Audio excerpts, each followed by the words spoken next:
So if you're a vocalist, right, and you're talking to yourself all the time and you're basically voicing your inner thoughts like Shakespeare did with his soliloquy, you're not necessarily crazy. You may be organizing that to use it for a book or for a poem or a song. You can listen like you would a play. We learn by hearing. So people that talk to themselves, they're not a danger to themselves or others. It's not the time of One Flew Over the Cuckoo's Nest or Farmers. What's her name? Francis Farmer, where they lock them up and give them a lobotomy. We don't do that anymore. They would just let them go. If they're not a harm to themselves or others, they just let them go.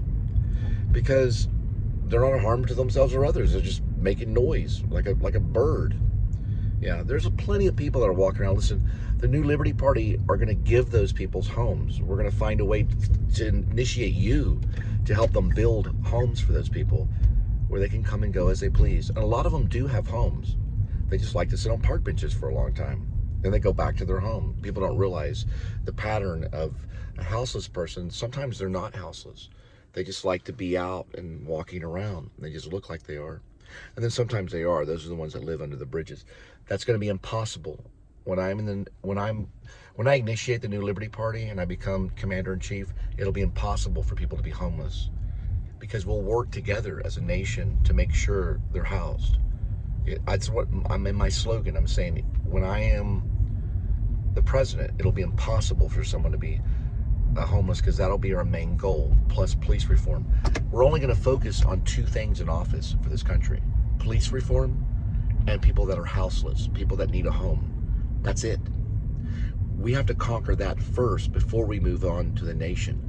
I know there's wars outside. We're not going to pay attention to the wars outside. We're going to be a nation of charity and peace. The ministers are going to grow up.